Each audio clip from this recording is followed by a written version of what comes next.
Welcome back to ISO Cooking. My name is Marika Day and I am an AIA Vitality Ambassador and also a dietitian and a nutritionist. So today we are in the kitchen and we are making a recipe for Mother's Day brunch. So this year Mother's Day might be looking a little bit different to what we are used to, being socially distanced, but it doesn't mean that we can't celebrate at home. So what I've got for us today is a delicious yet healthy carrot cake muffin recipe. So this is actually a gluten-free one because I am celiac myself. So it's a great alternative if you can't tolerate gluten or you're just trying to keep it out of your diet. So it's really quite simple, not too many ingredients, and I'm going to make it a little bit easier by using my food processor to grate my carrots for me, and that is a trick that I would strongly suggest. So that's what we're going to do first, is grate these bad boys. Okay, so we have grated the carrots. As I said, food processor makes the whole process a lot faster and easier, so I strongly recommend it if you're a bit of a lazy cook like me. The other thing that's really important is that you're choosing really good quality carrots for this recipe, because we don't have too much added sugars or sweetness into the recipe. The carrots are going to provide a lot of the sweetness, so you want really nice, good quality carrots. We're going to leave that aside and we're going to get onto the dry ingredients now. So for the dry ingredients, for the flours for this recipe, we are using buckwheat flour and almond meal, so a combination of both of those. We're going to pop them into our bowl, into our mixing bowl.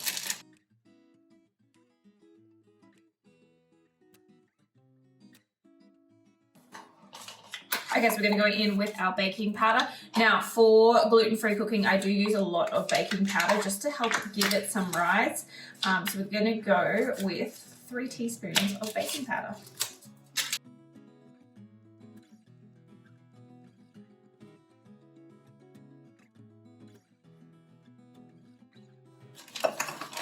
Then we have our bicarb soda. So about half a teaspoon of this one.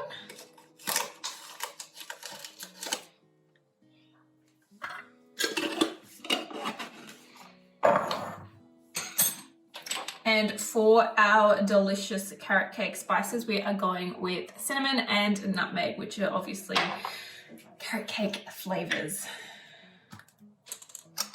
And with the spices, I always say put as much in as you like with these. If you want that really strong spice, feel free to go a little heavy-handed. So just give that a good mix around. Now, because I didn't sift it in there, just making sure that I'm breaking up any clumps of the flour. So you want it nice and finely done. And again, at this point, if you feel like you can't smell the spices in it, feel free to add more so that you can get that nice strong flavor. And just make sure that you really break up if there's any big bits of baking powder or baking soda, because you don't want that soda taste in it, that really salty sort of taste in it.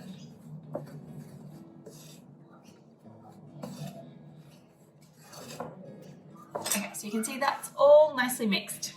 All right, now we're going to put the wet ingredients all into this one, and then we'll combine them together. So we're going to go in with our eggs.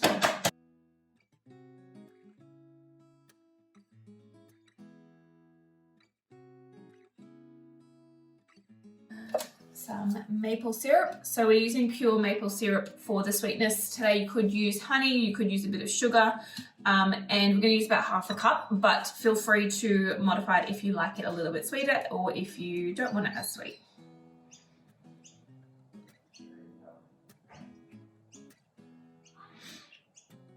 We're actually going to go a little bit less than half a cup because that's all good.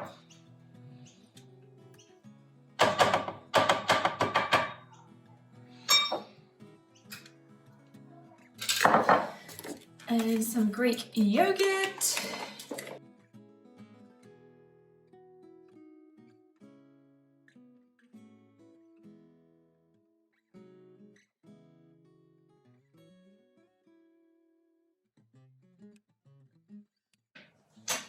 And some milk. Now you can use whatever milk you've got. I've just got vanilla almond milk on hand, so we're going to use that.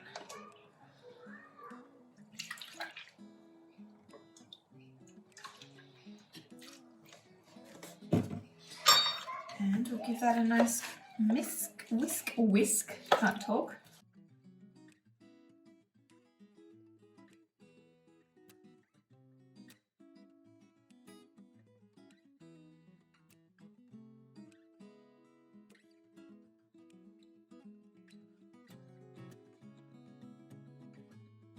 Okay, one other thing we are going to add in is some vanilla extract. Now I've got vanilla bean paste, but vanilla extract is fine, whatever you've got on hand.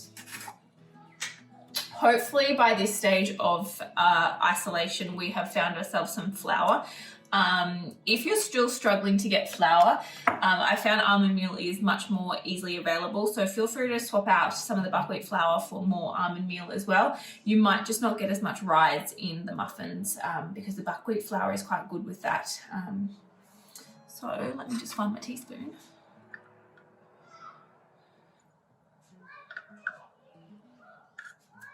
Again, you will notice I'm very rough with my measuring. So fingers crossed this works.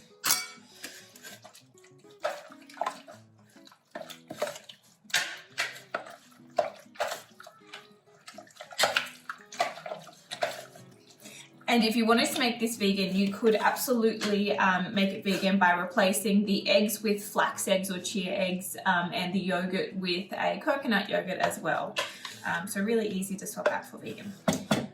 All right, so that's the liquid mixture there. What we're gonna do now is combine the liquid into the dry mixture and mix it all together. And then we're gonna add in some walnuts for a bit of crunch as well. And I'm gonna turn my oven on because I just realized I haven't done that as well. Real organized today. Okay.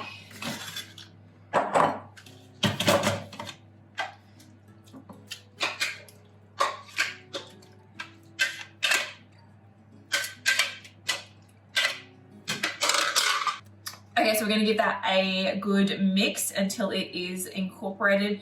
Don't over mix it, but just make sure that there's no big clumps of flour or anything left in there.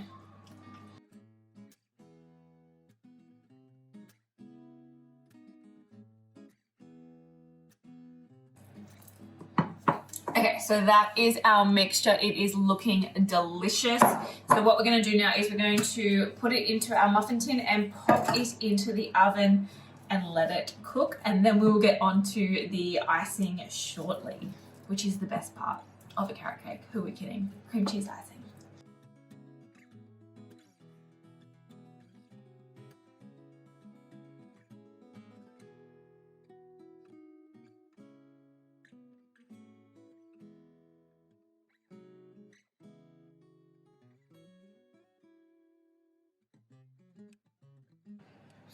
Alrighty, these are going to go into the oven. I just realized I forgot to put the walnuts in, so we're going walnut free for this one. We're going to put some walnuts on the top of it, but the recipe does say to put the walnuts into the mixture, but feel free to do any nuts as well.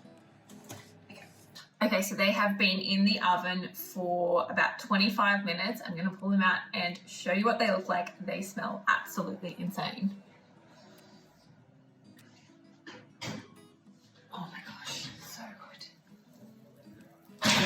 So the hardest part now is we have to wait for them to cool before we can ice them. Literally the most tricky part of this recipe. So I'll see you in about an hour or so. While our muffins are cooling, we're going to get onto the cream cheese frosting. Now, I'm using light cream cheese just to make it a little bit healthier. And I would say use maple syrup in it, and that's what the recipe says, but I'm all out, so I'm going to sub in some rice malt syrup. And then we're just gonna add some vanilla bean paste as well, which is up here. Give that a nice little whisk up. So we're gonna use the whole packet of this. I like a little bit of frosting. Who doesn't like cream cheese frosting? So what we're going to do is we're just going to pop this into the bowl with the maple syrup or the rice malt syrup, depending on what you're using, the vanilla bean paste, and we're going to give it a really good whisk so that it gets nice and light and fluffy, and we can then ice our muffins. The key with the icing though is don't put it on until the muffins are completely cooled, otherwise it will just melt and run off, so you don't want that. Okay, so we're going to go in with our vanilla bean paste. a good helping of that. And also our rice malt syrup. Now I would much prefer to use maple syrup because it has a nicer flavour, but rice malt is all we've got. And again, feel free to add as much or as little as you would like for sweetness for this. So once you've sort of whipped it up and you've given it a bit of a taste, if you want a little bit more sweetness, then feel free to add just a little bit more.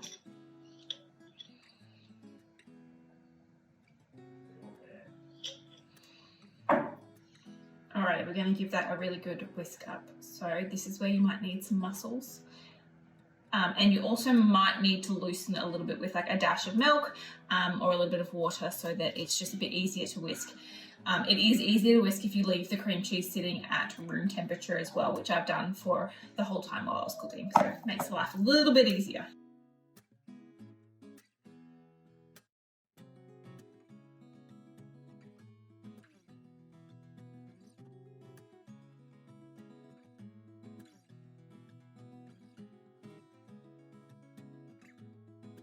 This is a full-on workout. This is not going in the eat well section. This is going in the move well section. You could also use electric beaters, but you know what? Why not get a workout while we're here? So just whip it until it is nice and smooth. So it will start with a little bit of lumps in it, and eventually as you work it, it will get nice and smooth and creamy. And also thicken up a little bit if you've used milk, but be careful if you're adding milk. Only start small because you can always add more, but you can't take it away.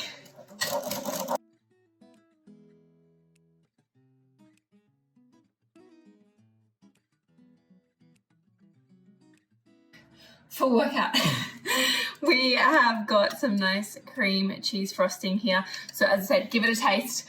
If it needs a little bit more sweetness, add a little bit more sweetness in it. Do whatever you need to. I'm going to pop this in the fridge whilst the muffins continue to cool. That will help this firm up, and then we can frost it.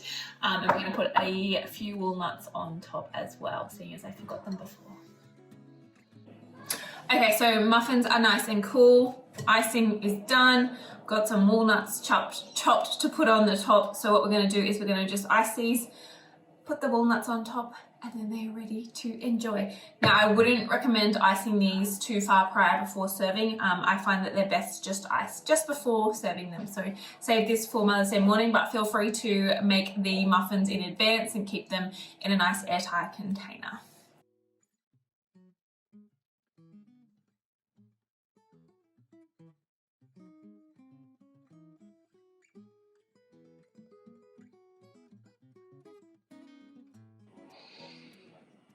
How delicious do these look?